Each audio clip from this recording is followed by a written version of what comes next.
Hi everyone, I'm Casey Frashante. I'm a professional astrologer. And today I wanted to do a presentation on the vocational profile of an individual and how you can find that in a chart. So if I share my screen, we'll see my chart, and I'm showing you my chart because I can give you kind of like an unbiased and very concise and clear, um, kind of breakdown of what to look at and how that applies to me in my life. Whereas like if I was doing a celebrities, it's kind of like I don't know the whole story. I wasn't there to experience it.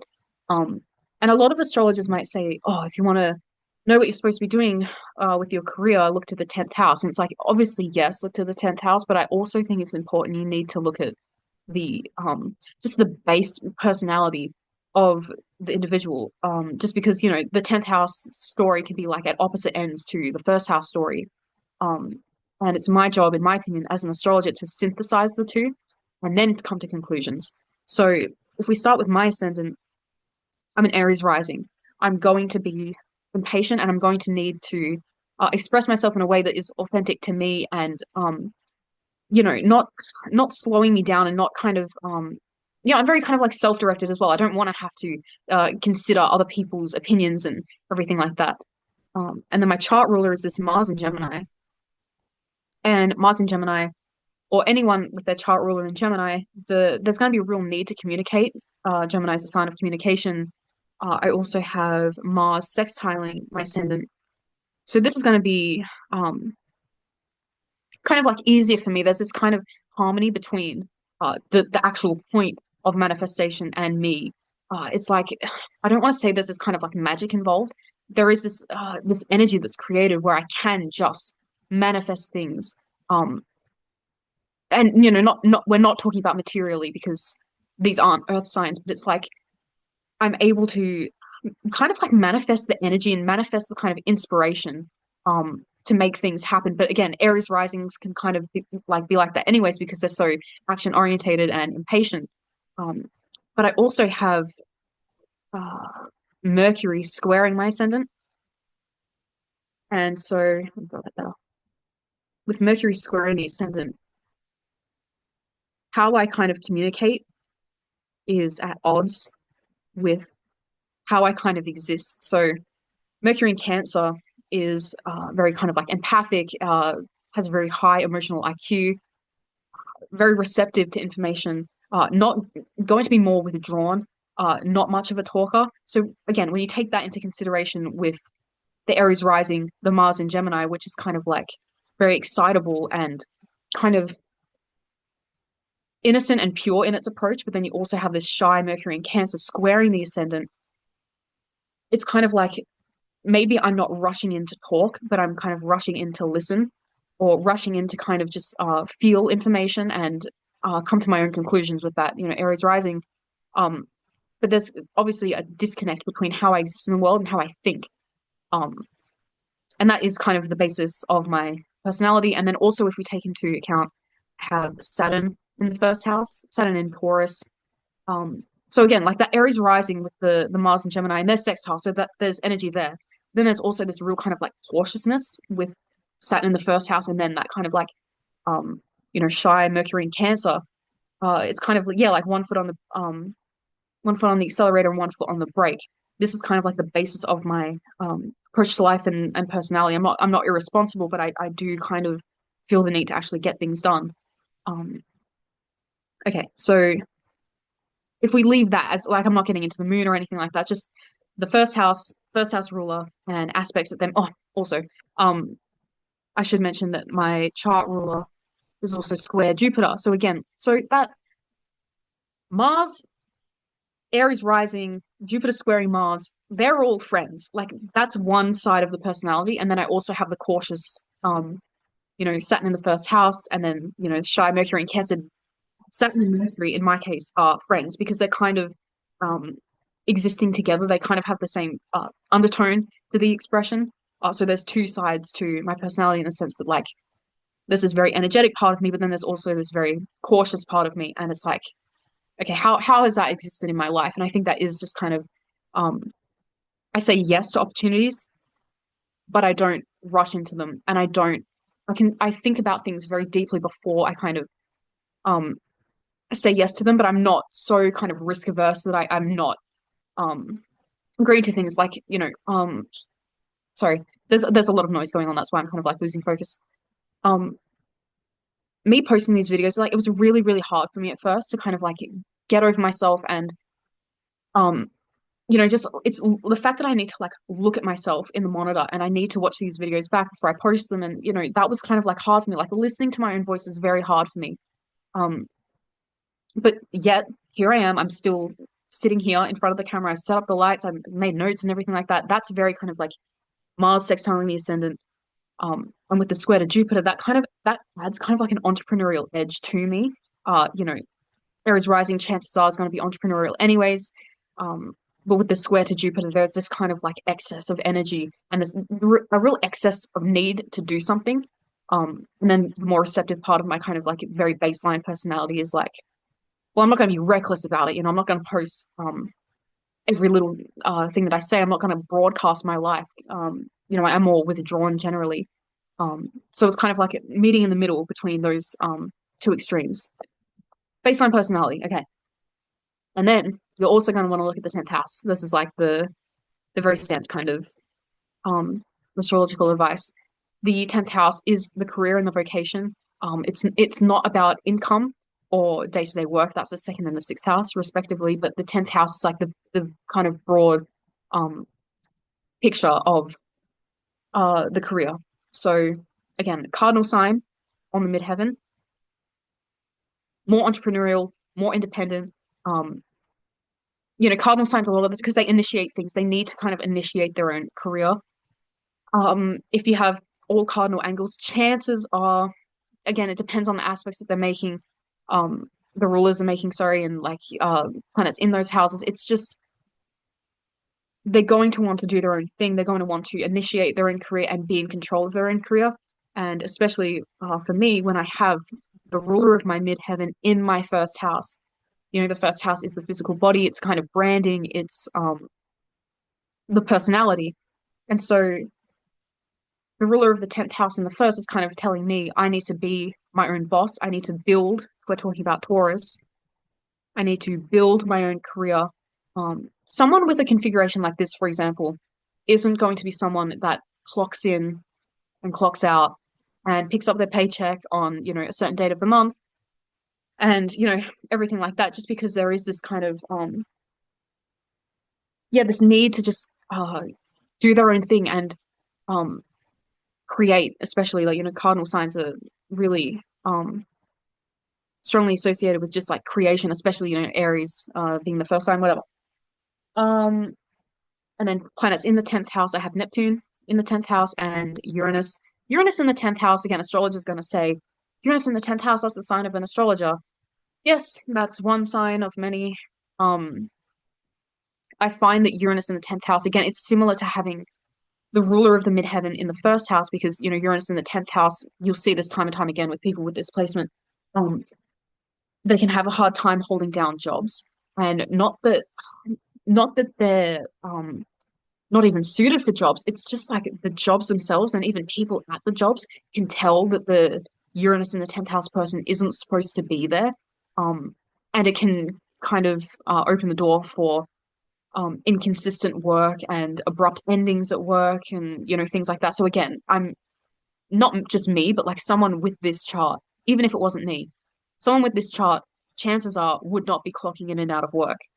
And then with Neptune in the 10th house as well, there could be a more kind of um they could be involved in some kind of like caring career, artistic career, spiritual career, things like that.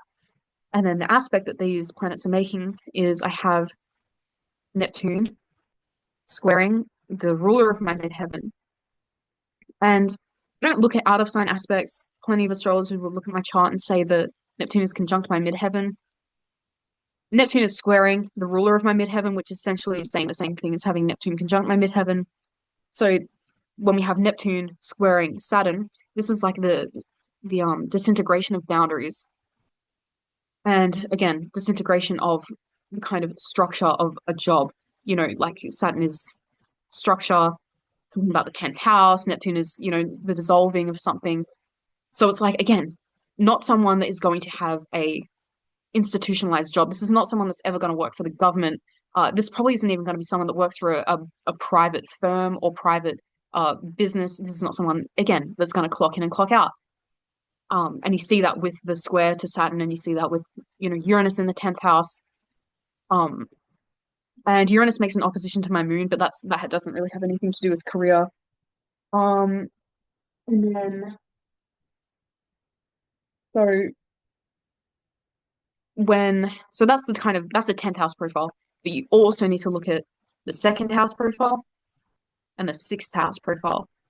Um, just because the 10th house has to do with again, like the bigger picture of the career.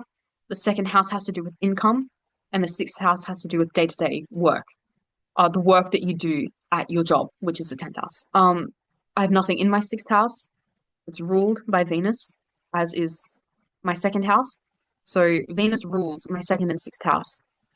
Venus is in Gemini. Like, the ruler of my chart is also in Gemini.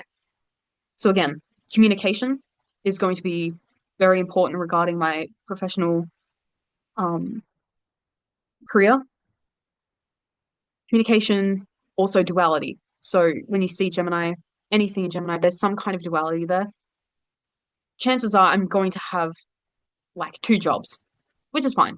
I don't expect with my astrology career to make like killing living by doing this. That'd be nice, but realistically, I probably will have to do some other job. But because I have Mars in Gemini, my chart ruler, squaring Jupiter, I have a lot of interest. There are a lot of things I can do for money. I'm not really worried about that. If anything, I'm kind of into it just because I like the flexibility. Again, Gemini is a flexible sign. It's kind of it doesn't want to be clocking in and clocking out day in, day out, doing the same thing every day. It needs that kind of variety.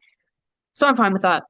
And again, like Venus in the second house, it's like Venus is naturally placed in the second house. So there's this kind of like security there already. There's a security in the talent and the communicative ability. I mean, with the Mercury squaring the ascendant, sure, there's some kind of disconnect there. I think I can come off very differently than how I um actually want to, and how I kind of like think about things. It can come out kind of wrong to the wrong people, but there's also the added benefit of being, very kind of um open to listening to other people and whatever. So the aspects that the ruler of my second and sixth house are making is a trine to Neptune in the 10th. So this Neptune has become very important. At first, we'll just see Neptune in the 10th, okay? Squaring the ruler of the midheaven, trining the ruler of the second and the sixth house. This Neptune is kind of like, clearly this chart belongs to someone that is going to be in some kind of, yeah, spiritual career, caring career, like someone, for example, that could be a nurse or a disability support worker, um, or again, like an artist or something like that. This Neptune is clearly very important. And it's also making an opposition to Pluto in the eighth. So this is essentially Pluto in eighth house is going to be kind of deep resources belonging to other people. Can be money, can also be like emotional, because the eighth house is a water house and Pluto is a water planet, and whatever. Um, Venus also rules my seventh house, so this can also just tell me like I make money through clients. The client is how I earn my income, and what I'm doing with my astrological practice is like I'm not interested in being like a sun sign astrologer or like a sun sign columnist. I'm not interested in writing kind of broad horoscopes. I'm not interested in making like pop astrology videos. I'm more interested in therapeutic astrology and actually really helping people. And you'd see that with the Venus trining Neptune, and then the Venus opposite Pluto is like I need to listen to things and talk about things that are actually like very difficult for people, and certain astrologers can't handle that. Whereas like for me, I feel like this is kind of what I'm born to do. And yeah, so I think that's everything I wanted to say regarding the kind of professional profile. Also, sorry, aspects to my midheaven. I didn't talk about that. So I have the Neptune, obviously. conjunct the midheaven, squaring the ruler of my midheaven, same thing. So that Neptune, again, like the Neptune is already so loud, but then it becomes even louder when you consider I have Jupiter in Pisces. You know, Neptune is ruled by Pisces. Um, Jupiter sextiling my midheaven. Jupiter in Pisces is like a very kind of, um, Jupiter is expansion and higher knowledge, and Pisces is kind of like this super conscious kind of um, collective knowledge. So it's like I'm kind of emotionally, spiritually kind of like tapped into the whole collective of, planet. And with it sextiling my midheaven, this is it's essentially telling me I'm supposed to be doing something spiritual or caring with my career. And you wouldn't get that just by seeing Neptune and Uranus in the 10th house when you take into account everything else. And then I also have Mercury in Cancer conjunct my fourth house cusp, but it's opposite my midheaven. Like you look at the conjunction to the fourth house cusp, you know, differently, but like conjunct the fourth house cusp, yes, opposite the midheaven. When you're talking about the 10th house, you need to be incorporating the opposition. And so, you know, again, going back to the square to my ascendant, like I'm more shy than I think I come off, and I'm more mm, kind of sympathetic, yes, but I'm also kind of like I'm a lot like softer as well. Like I can't, oh, whatever. With the opposition to my midheaven, it's kind of like there is this kind of withdrawal aspect. Mercury in Cancer again, it's going to be shy and more private and withdrawn. Um, and then with the opposite, the midheaven, it's kind of like it's not stopping my career, but it's almost like it's not making it easy for me. Um, if it was making a positive aspect to the midheaven, for example, then it'd be very easy for me to communicate, and I probably would have started my YouTube channel and my astrology business a lot earlier. But because I am kind of so withdrawn and shy and unsure about what I'm supposed to say and how I'm supposed to say it and everything like that, um, it's going to limit my audience and my clientele, which I'm fine with because I only want people that want to work with me.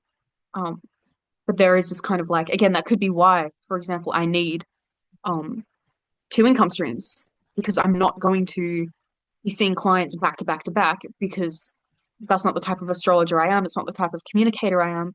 I can't see people back to back to back and have all of my bills paid off with my astrology practice. It's like I'd need a different. It doesn't surprise me if I'd need a different stream of income, just because I prefer to see one client a day and making videos that are a bit more kind of niche and not talking about like whatever kind of scandal is happening and um everything like that. I want it to be actually really meaningful, and that kind of can be correlated with the Jupiter and Pisces since in the midheaven. There's something very meaningful about my work. Um, I'm not someone again clocking in, clocking out. I can't just be involved in like day trading or something like that because that's so kind of meaningless to me. Um, and in the grand scheme of things, like I don't want to work to make money. I want to work so everyone kind of wins, and I want to help people. That is the main kind of thing that I want to do. I want to help people. Um, so that is my professional kind of profile. So again, if you just look at the 10th house, you see Capricorn. That doesn't really say much. Saturn is more important. Like the ruler of the 10th house is more important than the sign on the 10th house. Um, Having Neptune in the 10th and Uranus in the 10th, like I said, like you get some kind of idea, but you need to look at the aspects that they're making and then also the kind of like baseline personality of everyone.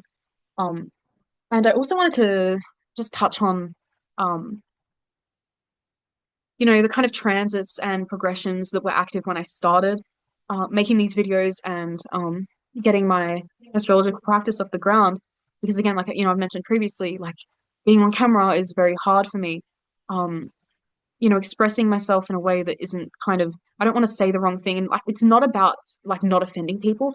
It's about like not I don't want to be um insecure about the things that I say. Like I want to say it so it means something. I want to say it so it makes sense and connects with the right audience and stuff like that.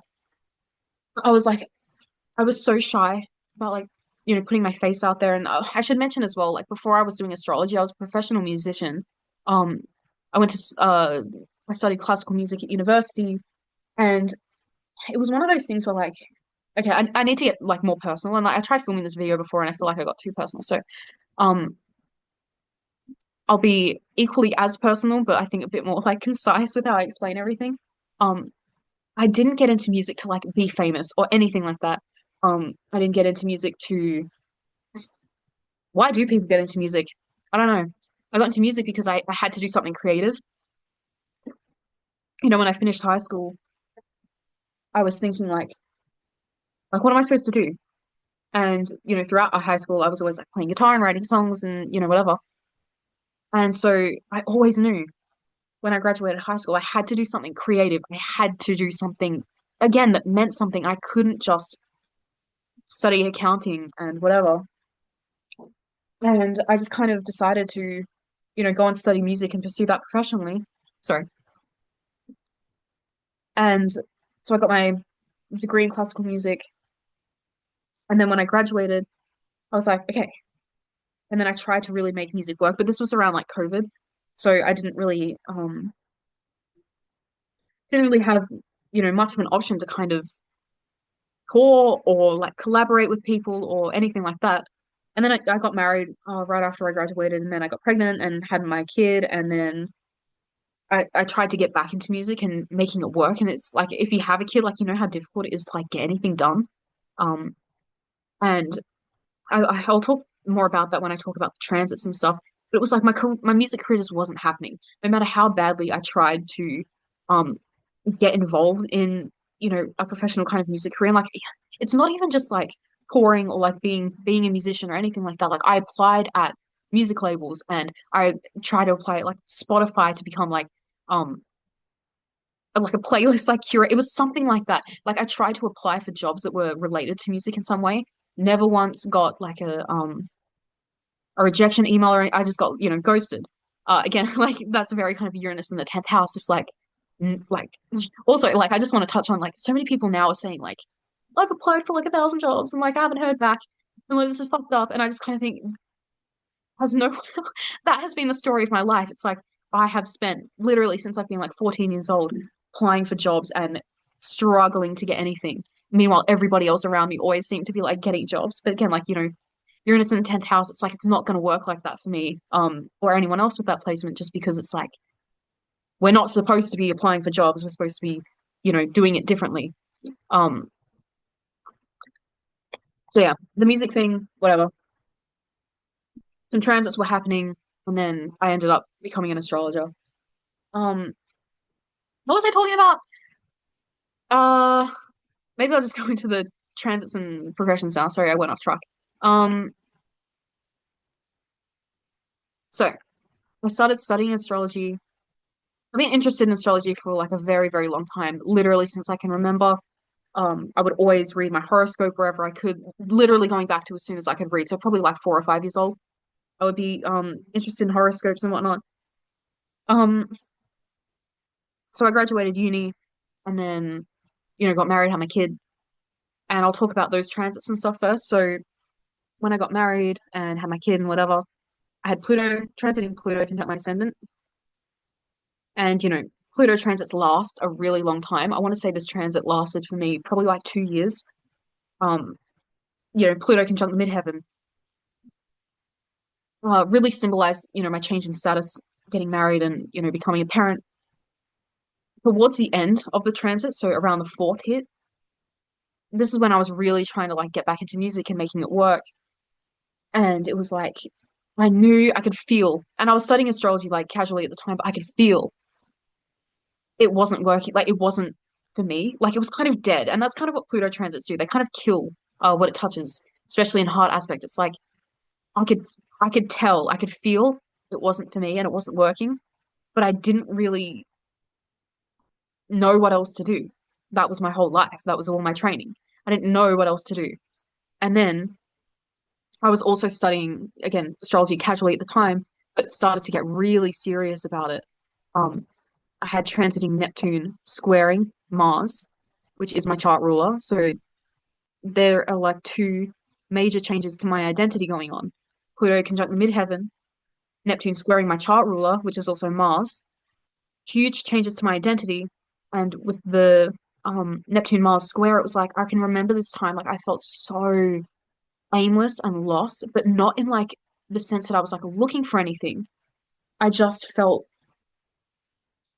like I don't even want to say like I was depressed, like I was, but it was like it was beyond depression. It was like it was not a kind of it wasn't heaviness, like it wasn't a hard kind of Saturn transit. This was just like, what is the point of anything? Does it even matter? Probably not. Oh well. Like it was just this kind of like I can just remember sleeping and I spent so much time alone. It was like ridiculous. Like I'm someone that needs a lot of alone time anyways, but this was I look back at on that and I'm just like, how was like no one concerned about me? Like I mean like my husband like was, but like so a basic like day in my life would be like I would um never leave the house, like pretty much stay home with my kid all the time. He was pretty young at the time, so like I wouldn't need to go out. Um and my husband's a chef, so he's like gone all the time anyways, like works very early in the morning till very late at night. But on his days off, we'd like quickly do something as like a family, like maybe go to a cafe or like just get some shopping done. We'd come home. I would lock myself in my bedroom from probably like 1 or 2 in the afternoon until like the baby had to go to bed. And then I would just like come into the living room, put headphones on, not speak to anyone, and just like, again, like read an astrology book or read a book or like I was not engaged in life at all. And especially when you have, Neptune conjunct something like Jupiter, which is expanding on that. Um, yeah, it was like I felt very kind of, yeah, again, it wasn't depressed and it wasn't aimless. It was like I felt like I didn't exist. It felt like I was like granular and like disintegrating and like whatever. Um, Also, like I love the progressed lunation cycle. I've mentioned this in a few videos, I think. I was in my balsamic moon phase, which essentially is like my progressed sun was like late degrees of Cancer, so it would have been conjunct my fourth house cusp, again, compounding the fact that I was kind of like very withdrawn. It would have been in late degree Cancer, and then my progressed moon also would have been approaching the sun uh in Cancer as well. So so much water going on, like emotionally very kind of like yeah, emotionally very watery. My son, again, I'm born a Cancer sun, so that was kind of like not super, you know, uh, out of character for me, but like super withdrawn. Again, like the Neptune square, Mars, balsamic moon phase, progressed sun and moon, like conjunct the fourth house cusp. Like I was so withdrawn and like obviously interested in astrology with the Neptune squaring the chart ruler. Like there was this kind of like spiritual experience that I was having. But then also like my place in the world was kind of like disrupted as well with Pluto conjunct to the midheaven. And it was like everything around me was like it wasn't crumbling down. It was like it didn't exist and it never did. Um so that's kind of like the state that I was in during my astrological kind of like studies. And I would try to film videos about like just certain things that I'd heard about astrology. Like I'm obviously much more advanced in my studies now and um can communicate like confidently enough. But like back then it was so bad. Like I couldn't even look at myself. Like I could see myself in the viewfinder. I couldn't look at myself and like um yeah, whatever. It was just like super like hard for me. And it was like it makes so much sense that like I'll explain now why it makes sense. So Pluto also when I had Pluto conjunct my midheaven and I was still trying to make the music thing work, and it was around like the fourth or fifth hit, I kept trying to make it work. I could tell it wasn't working. Then I like essentially like went deaf, but I only thought I went deaf. It was so ridiculous. Like, um, my ears are very sensitive. I spent a lot of my time at university like studying audio and like the technical aspects behind audio and stuff like that. So my ears are like very attuned to frequencies and velocity and whatnot. And when I was working on a track, it was like my ear just like blown out. Turns out it was I forget what it's called. It's like a temporal um or it's like some kind of shift in the ear, which I have experienced before. Like people experience it like all the time. Um, but mine just like it didn't seem to get better. And it was like I would sit there with headphones on and I'd be like, it's not working. Like there's something wrong with my right ear. And I would like make sure my settings on my headphones were like balanced and stuff. Went to the doctors and they were like, there's nothing wrong with your ear structurally. There's nothing wrong with it. Hearing wise, like we did a hearing test, your hear like the results are fine. And I was like, but I can't hear out of my ear. Like I can't hear out of my right ear. And so it was all kind of like psychosomatic. I think that's the word for it. And I looked and like I knew it at the time because I was already studying astrology at this time. and I knew what it meant, but it's like I couldn't accept it. I couldn't accept it yet. And um but yeah, in hindsight, it's like it's so obvious that like that was kind of like the final nail in the coffin for me to like hang up my headphones and be like, all right, you're not meant to be doing this anymore. You need to move on to something else. So that's just kind of like an interesting story. And then so okay, so studying astrology, Pluto conjunct the midheaven, Neptune squaring Mars, balsamic moon phase in Cancer conjunct my fourth house cusp. And then when I kind of started gaining my confidence and making these videos and getting clients and like I have business cards now and I tell people kind of confidently like I'm an astrologer. Um, Whereas before I would kind of be, oh, I'm studying astrology, but like I'm not super good and blah blah blah. And then people would obviously kind of like try to provoke me. Being an astrologer is still kind of like a very uh, controversial kind of career to have. Like some people think you're full of shit, which, fair enough, plenty of astrologers are. And then other people think you're like spawn of Satan and you're like, messing with the laws of the universe and whatever. But now it's like I can confidently say I'm an astrologer and people say, well, what do you even do? And I can tell people like exactly what I do. Um, and so the active trans so I think I started posting videos, I want to say May of this year, and I would have had transiting Pluto would have been trining Venus, which, if you remember, it's in my second house, but it also rules my second house and my sixth house of work. And so a Pluto in a soft aspect to Venus, which for me rules finances and my self-esteem, it's like emboldening me and more empowering me. Felt and still feel because I'm still going through this transit. I still feel like,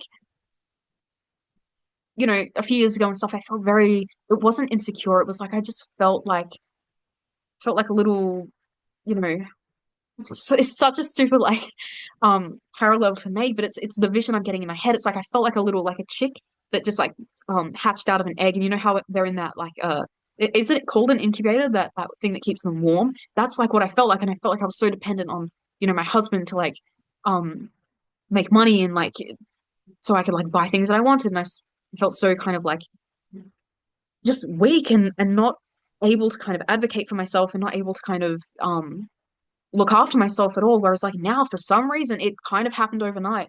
I was like, screw that. I'm gonna start posting videos. I'm gonna start telling people what I do. And again, it's not about making money. It's about just like feeling like I'm in the driver's seat in my life. Um, and even beyond that, it was like it's so stupid, but like I feel like a few years ago as well, and it probably had a lot to do with like postpartum depression and stuff. I felt like I couldn't speak to anyone as well. Like I was for some reason, too shy, too scared to even just like speak to anyone. Whereas now, like my husband would have to like make all the phone calls and make all these arrangements, and like now it's kind of like, oh, I need to do this. Okay, I'll call that company and talk to them, and then I need to go. Like I feel like I have my kind of drive and energy back. Um, so yeah, Pluto trining Venus for me is good for the career. And then so I was in my balsamic moon phase before, and now I'm in my progressed new moon phase. So my progressed sun ingressed into Leo in October, and that is when I started to feel better. And I was like advanced enough in astrology to kind of know by October things are going to change because I had my progressed sun ingressing into Leo. So that's kind of like a new path for me. And like sun is very happy in Leo. Um, and then my progressed moon would have also trailed behind and then made a conjunction. Oh no, I think it was the moon first and then the sun.